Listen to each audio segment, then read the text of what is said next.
This is one of those videos you make when you want to lose a lot of subscribers on YouTube, but we had to make it. Ultimately, this is probably going to make a lot of people angry. The atheists are going to hate that I mentioned God whatsoever. The hardcore Christians are going to hate it because I get, one little thing wrong and therefore I'm a heretic and we have to throw the whole thing out. But ultimately, this is a video that we had to make, and a lot of what I've discovered here goes against my natural tendencies. It goes against what my heart wants, but we have to talk about it, and it's about time someone did.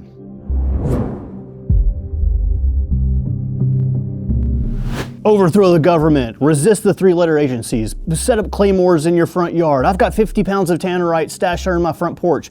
We've all seen the comments, we've all seen the captions that read something along those lines. And in the circles that a lot of us run in, it's pretty common to hear people throw around the idea of rebellion. Sometimes half joking, sometimes not. Many times it's just posturing to attract other like-minded people, and there's nothing inherently wrong with that. But here's the thing. Very few of us have ever stopped to actually ask the question, when is rebellion or even revolution truly justified? And the other problem is that there are very few people who have a platform the size of ours who talk about this publicly. And I don't think that's out of any ill intent. I think it's the same that is true with us. It just kind of gets forgotten about. It just doesn't get attention because it's not cool, it's not sharp, it's not funny, it's serious. You see, without truth and righteousness and wisdom guiding us, rebellion just becomes another form of lawlessness. And more importantly, as we can see throughout history, it just ends up not being effective. So today I want to take us back to the beginning, to our founding fathers, to biblical teachings, and to history itself, to understand when resistance is not just rebellion, but actual obedience to God. We're going to talk about the role of government. We're going to talk about examples of righteous resistance up to the American Revolution. And we're also going to talk about examples of rebellion without righteousness, like the Age of Piracy and the French Revolution and the Russian Revolutions. And ultimately what a modern revolution in America will look like, when it is called for, and what our place is in it. Now, this is a video that has been weighing heavily on me to do for a very long time because it's a hard topic to talk about. I don't feel adequate in talking about it, and inevitably, I know I will make a lot of people angry. The atheists will be mad that I reference anything to do with the Bible whatsoever, and the hardcore Christians will say I didn't do it justice or I got 1% of something wrong, so you have to throw the whole thing out because I'm heretical and spreading lies. The truth is, this video could potentially anger everyone, appease no one, and to be honest, I have to be okay with that.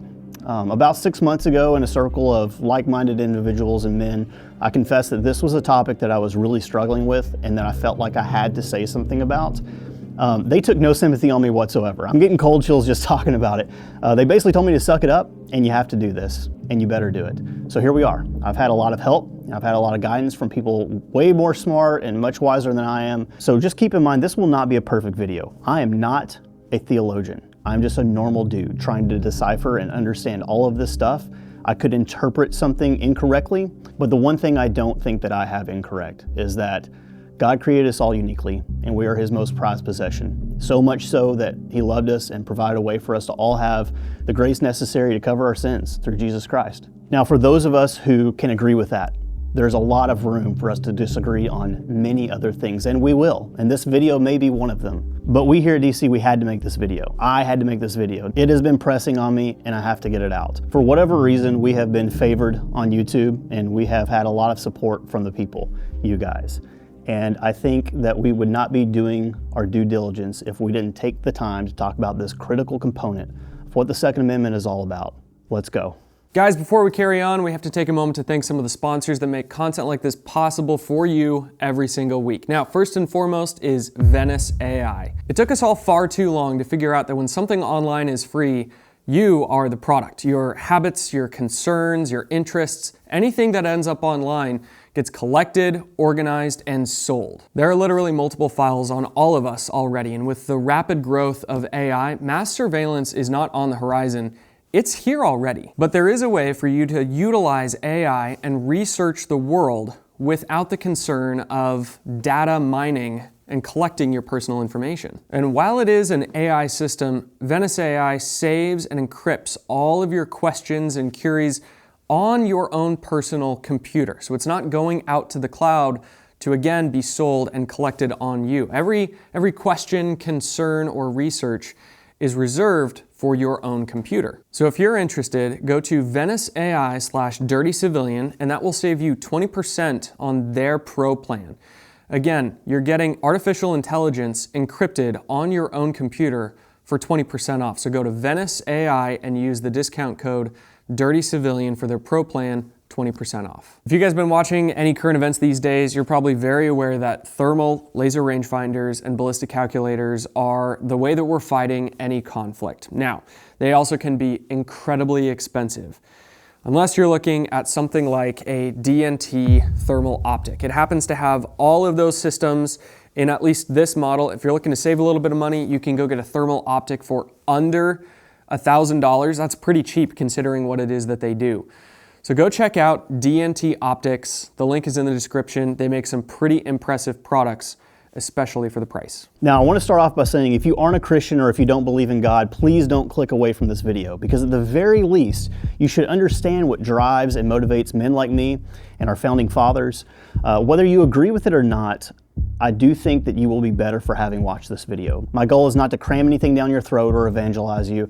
My goal is simply understanding, because from that, we can all make better decisions when push inevitably comes to shove in this country. So let's start with God's design for civil government, because without the understanding of the design, there is no hard standard by which we can judge whether or not rebellion is actually called for. Now let's go back to the first century. In the first century, Christians had a complex and often hostile relationship with their government, the Roman Empire. They refused to participate in the state religion, they refused to worship the emperor, and they weren't exactly treated well by the Jewish leaders in Rome either.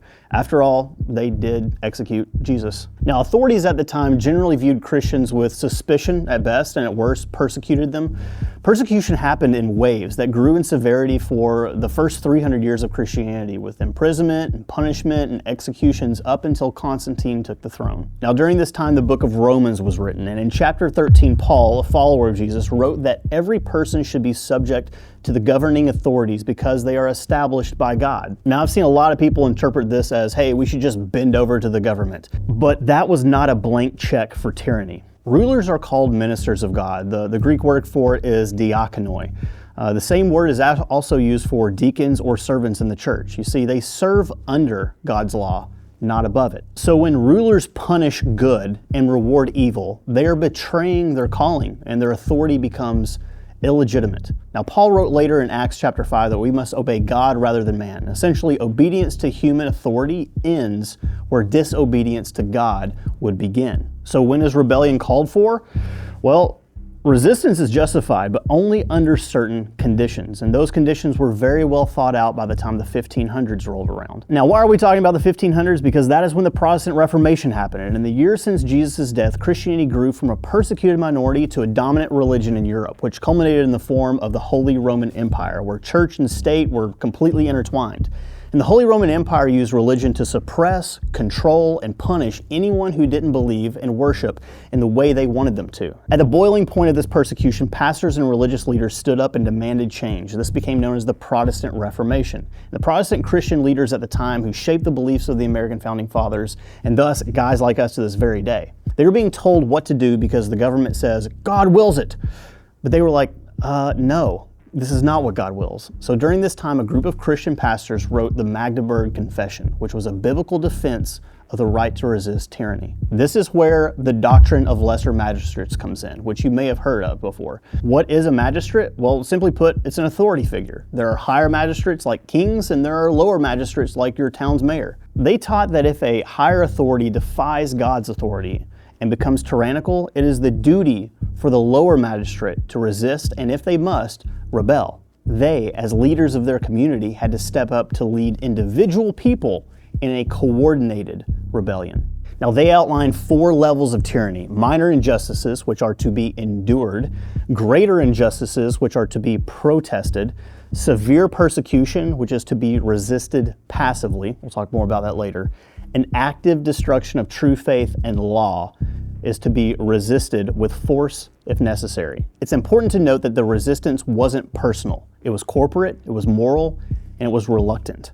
Now, the goal was never revolution just for the sake of revolution or because they were mad. It was for the sake of restoration, to bring the government back under God's law. But people were to resist under the leadership of lawful, righteous magistrates or leaders. Now, in today's time, this was somewhat demonstrated in the Civil War movie, where federal government had become tyrannical, so under the leadership of state governors, constituents of those states seceded and kicked off somewhat of a revolution. But my big problem with this is, what happens if there are no leaders willing to do this? Well, in 1597, Vindiciae contra Tyrannos, which means a defense of liberty against tyrants, was written by an anonymous source so they wouldn't be killed. And they asked this very question, and the answer was simple, but I'll be honest, very uncomfortable. If there are no leaders or magistrates willing to lead, citizens must suffer patiently until God raises up new leaders. You see, if individuals rebel with violence without leadership, it is destined to be a failure in the long term. It is essentially a waste of life. And this is a case for men like me and men like us to be involved in politics. This also reminds us to take a really hard look at who we elect and ask ourselves not what they voted on essentially, but is this someone who would actually have the backbone and the moral fortitude to resist a tyrannical higher authority? We often get so caught up in selecting the people that we vote for based on their talking points in an election cycle. But what if we started selecting our representatives based on whether or not they were willing to pay the price for doing the right thing versus higher authorities? I don't think there's too many men like that involved in politics right now. I think there's some, but not many. And that is an uncomfortable truth. So why is having official leadership important? Well, in 1644, a Scottish pastor by the name of Samuel Rutherford wrote another important book called Lex Rex, which means the law is king. Notice that is the opposite of the king is law. Now, he wrote that power is not inherent to rulers. Power is on loan to them from the people and from God. And he wrote that revolutions should aim to restore godly order, not replace tyranny with anarchy, which is just what would happen if we all went out and rebelled on our own separate ways as individuals. Essentially, resistance must not be emotional, but rather proportional and surgical. Now, this lawful type of resistance is shown throughout the Bible. Hebrew midwives defied the Pharaoh when they saved infants from execution under Egyptian law. And Daniel continued to pray to God even though there was a royal decree that forbade it. And he endured the consequences of that without violence. And even the apostles, the early followers of Jesus, they refused to stop preaching Christ even though they were imprisoned and beaten and ultimately executed. You see, the consequences that these individuals endured at face value may seem worthless, but in the long run, that is what set them apart and made them leaders among their peers and their communities. So when we talk about worthy leaders in the modern world, it may take a generation of imprisoned Americans who upon release are viewed as heroes among their common man, and worthy leaders in a justified revolution or a justified rebellion. In fact, I would argue that righteous revolutions that actually stick, that are actually successful, require certain men to make that kind of sacrifice. Because men and women who come out of that fire are kind of above reproach, and they have the heart of the people on their side. This is an important distinction. Now, these were the teachings upon which the American founding fathers stood. And this brings us to the first great example of a justified revolution, the American Revolution. And I don't just say that because I'm American. You see, the colonists didn't rise up because they were inconvenienced or taxed unfairly alone. We've all seen the meme, and we all love it. Our fathers fought over a 2% tax. Well, I would say that while I kind of agree with that and it's hilarious, it's actually a very simplistic view of what actually happened. Our founding fathers, they rose up after decades of legal appeals, petitions, sermons, peaceful protests. They endured for a very long time, and they believed that King George III had become tyrannical, and there was ample evidence of this. Under his rule, they were denied trial by jury. He stationed armies without any consent of the people in their homeland. There was taxation without representation, free worship was restricted, he even waged war on his own subjects. Now, during this period of tyranny, the resistance was led by lesser magistrates, leaders among the people, colonial assemblies, elected officials, pastors, a variety of community leaders. So when the Declaration of Independence was written, they appealed to God. It's even referenced the supreme judge of the world, not just raw human power. Might does not make right. They weren't creating something new. They were simply trying to restore the rights that were endowed by our Creator. This is why the revolution produced a durable constitutional republic instead of just chaos or more tyranny. We have rights under God, and there should be limited, accountable government. You have to remember that the United States was created as a last resort under God, not the first impulse under man. And I know we all have that impulse in us. So how is this different than any other revolutions or rebellions? Well, let's take a look at the age of piracy and rebellion. I love pirates. I love the Republic of Pirates. It's fascinating. And from the late 1600s to the early 1700s, piracy exploded across the Caribbean, the Atlantic, and even parts of the Indian Ocean. And at first glance, pirates seem like heroes. You know, they're fighting corrupt empires or living free lives on the sea. They're answering to no king but themselves. But unfortunately, there was no principled resistance in piracy. It was filled with greed and often lawlessness. They were not defending liberty. They were pillaging civilian ships. They were murdering innocent people. And they established brutal floating, societies based on fear, loyalty, and ultimately self-interest. This is partly why they were never really able to coalesce into like a larger, more powerful force. Pirate republics often always collapsed into betrayal, violence, destruction. Even the code among pirates were just a bunch of survival pacts among criminals. They were not based on justice or divine law. It was rebellion with cause, but it was not rebellion with righteous cause. It was mostly personal vengeance and personal gain, and not in defense of the innocent. In some cases, there were lawful privateers, but even they eventually devolved into piracy after conflicts ended. We can take Sir Francis Drake, for example. He had a legitimate state commission. He was a lesser magistrate. He was licensed by Queen Elizabeth to raid Spanish ships and settlements as a part of the effort to defend Protestantism against Catholicism, Catholic tyranny from Spain. And he often invoked God's favor in his missions, but even he was motivated partially by wealth and personal ambition. You see, without a higher binding moral code, even the best intentioned pirates ultimately fell to greed, power, and fear as their new rulers. Now let's take a look at the Irish rebellions of the 17th century. Religious rage and nationalism mixed into an uncontrollable mob. Violence erupted without any clear moral foundation. There was widespread massacre of civilians. The leadership was fragmented. There were no lesser magistrates essentially maintaining lawful order during this time period. Their rebellion was vengeful rather than principled resistance, and the result was bloody suppression for many years and centuries of division, some of which are still felt today, and a lot of bitterness. There was massive bloodshed, loss of legitimacy, and no lasting freedom and increased suffering. That's a key point, no lasting freedom and more suffering than there was before. Now take the French Revolution in the 1790s. The appeal was for liberty, equality, and fraternity, but it was based on secular reasons alone. They abolished religion, they executed thousands for trivial offenses, and crowned human reason as supreme. They even converted the Cathedral of Notre Dame as the Temple of Reason. Get a headache just from the eye roll hearing that. Now, within a few years, that revolution devoured itself, leading to Napoleon's dictatorship. As much as we love Napoleon and his military feats, it was a dictatorship. And when there's no transcendent standard, there are no guardrails on human cruelty. You've heard it said, with God, all things are possible. Well, as Dostoevsky said, without God, all things are permissible. Now this brings us to the Russian Revolution of 1917, where a corrupt monarchy was overthrown, but instead was installed a brutal communist regime that murdered millions of people.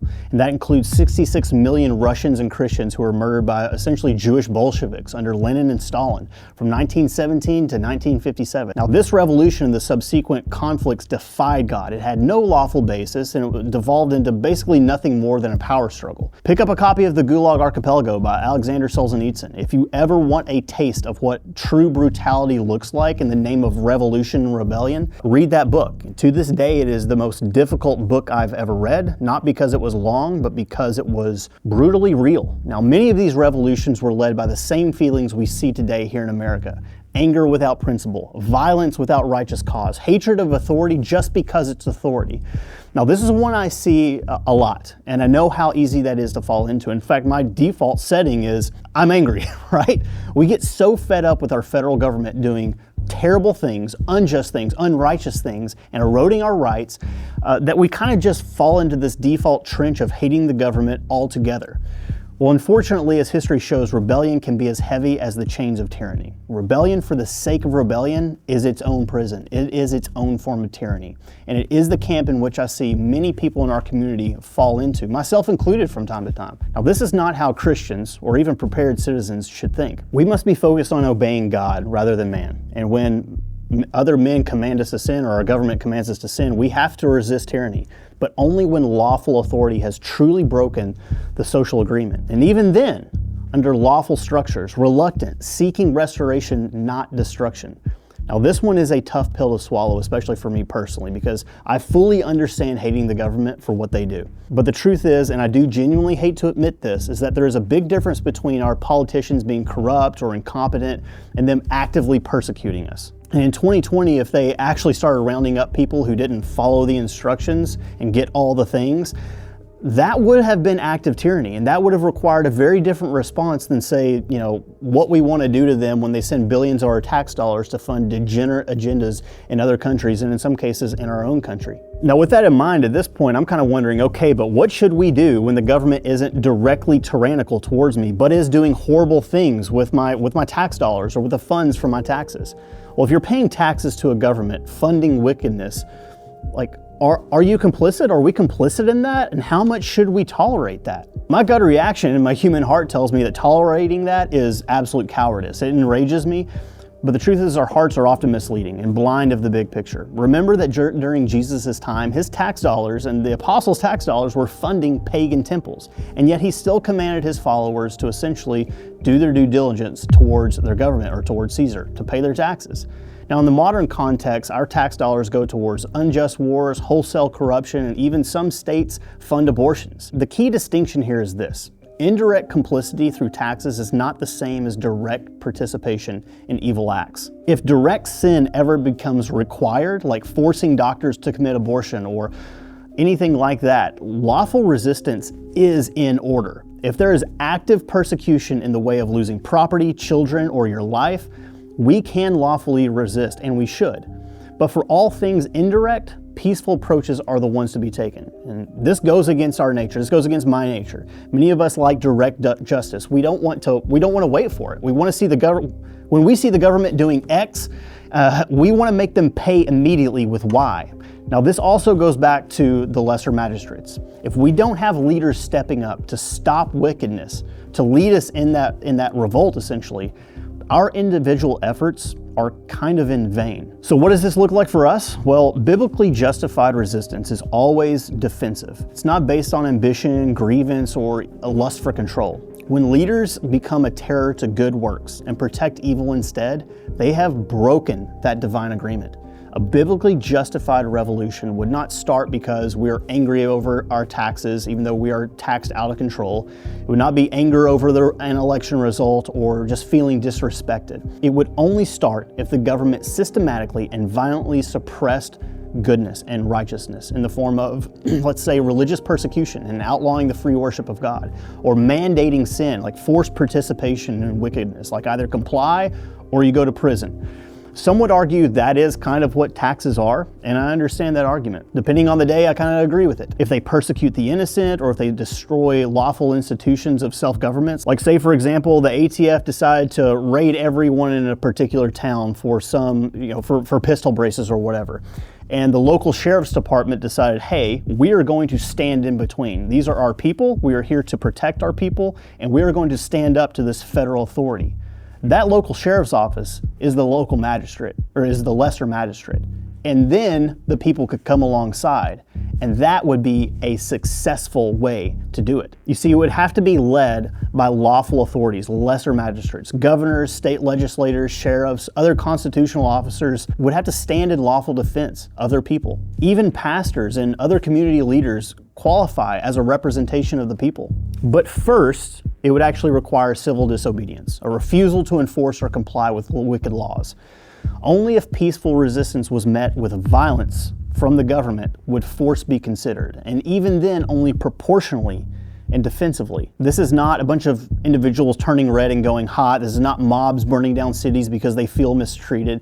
There needs to be clear written grievances, a public list of grievances documenting how peaceful protests and peaceful remedies were completely exhausted. We need to be able to demonstrate how the government has broken its oath with God and people. We must be governed by restraint, not mob emotion. No attacks on civilians, no revenge killings or cruelty. I know there's the meme that goes around, the joke that goes around like, well, hey, politicians have families too. It's a funny joke, but the fact of the matter is that is not the way to effect lasting change. That is not a way to win There has to be strict codes of conduct, just like the Continental Army's Christian-based codes during the American Revolution. In fact, George Washington's General Orders on July 9th, 1776 said that the general hopes and trusts that every officer and man will endeavor to live and act as becomes a Christian soldier, defending the dearest rights and liberties of his country. Washington actually strictly prohibited profanity, drunkenness, and gambling, looting or mistreatment of civilians, desecration of property, including loyalist property, unless it was directly from command. And soldiers were expected to attend chapel service and maintain moral discipline. And were also to show mercy to captured enemies, not punish them. So, I know that's a lot, but what does that mean for us? Here's the warning for people like you, and me for that matter. Throwing around talk of rebellion without thought can be kind of dangerous. If we rebel without righteousness, we become the very tyrants that we claim to oppose. If we act without legitimacy, we act against God. We must aim at restoring right order, not just creating new chaos. You see, true resistance is slow, it's reluctant, it's moral, it's organized, and it's proportional. It must come from love of our neighbor and obedience to God and a clear, lawful cause, not some personal vendetta or anger or pride. And freedom without righteousness is just ultimately a new kind of slavery. Before we talk about revolution, we must talk about justice, about God, about the law that stands above kings, presidents, and mobs alike. Have all peaceful and lawful means been exhausted? Is this action led by legitimate covenantal authority? Are we acting out of obedience to God or out of pride, fear, and anger? Is the goal restoration of justice under God, or is it simply revenge? Is it just simply taking down the bad guy? See, the American Revolution succeeded because it was slow, measured, reluctant, spiritual, and lawful. And other revolutions failed because they were emotional, lawless, and godless. If the day ever comes where resistance is necessary in this country, and I think ultimately it will one day, it must be done not just with force, but with the fear of God and the love of our neighbor. The goal cannot be just to tear down. The goal is to build rightly. And if you value freedom and if you love your country, you must love righteousness more than rebellion. And that is hard to do. I would love to see our talk of rebellion to be matched by our talk of repentance, or our talk of resistance to be matched by our talk of justice and mercy. We have to love our neighbor. We have to love our enemies. We have to respect lawful authority whenever possible. And more importantly, we have to prepare our hearts, not just all of our gear. And if God forbid resistance ever becomes necessary, it has to be just. It has to be lawful, measured, and corporate, not just personal, emotional violence. Moses resisted Pharaoh only by God's command, and Daniel defied kings peacefully and prayerfully. The apostles defied Rome with courage and without anarchy. They could have pushed the bucket. They could have pushed it over, but they didn't. You will find that when all of these boxes are checked, and when tyranny comes knocking at the door, it will only serve to spread the gospel and expand the cause of freedom and righteousness. We've seen this all throughout the world. That's how Christianity has grown. You see, you can have all the gear and skills in the world, but I'm afraid that many of us have neglected thinking about when all these skills and all these tactics should actually be employed. We have to look at the big picture, remember the face of our Father, and win the war for our hearts and minds before we go too far down the rabbit hole of just engaging in a million different private wars against the government. It is easy to be a rebel. It's easy to have a rebellious heart. I have one. It's another thing altogether to be a righteous man. That is hard. That is the road less traveled. And ultimately, none of this matters at all if you're not Christ-like towards those around you every single day. It's easy to stand up and tell everyone what you believe and what is good and who is bad. It's easy to posture, especially on social media. It's easy to virtue signal. It's easy to self-brand and curate a persona of being like some hardcore Christian. It's another thing altogether to walk the walk every single day and to treat the people around you and even strangers that you don't even know, and even your enemies, with honor and respect and the same gift of grace that has been given to us through Jesus Christ. That I don't see enough of, and I probably don't do enough of myself. When we talk about revolution and when we talk about rebellion, we have to remember that God calls us to be wise as serpents and as innocent as doves. My biggest personal challenge, and one that I would like to extend to you if you don't share this already, is to not just be prepared for hardship, but to be prepared for righteous action and the wisdom to know when it's appropriate, when the day comes. Now, if this talk has sparked something in you, or if this has put a splinter in your mind like it has been for me for quite a while, go down the road. Exhaust every resource, read every book you can, talk to every person you can. I don't know what denomination all of this stuff falls into. Quite frankly, I do not care. I don't care. This is just what I have concluded based on all of the people that I've talked to and all the reading that I've done, and quite frankly, prayer. And I may have some of it wrong, I may have some of it right. I would encourage you to go out and seek it for yourself. There are tons of great resources out there, the books that I mentioned in this video. There's one guy that actually talks a lot about this on social media, Reaper Consultation, and I think that his content is phenomenal, and he's been a great resource to me. I've learned a lot from that guy. And just don't let this sit around and coat your thoughts without pursuing it as far as you can. Get into the Word, talk to your brothers in Christ, talk to the people around you, and get to the bottom of this for yourself. Don't just take it from me.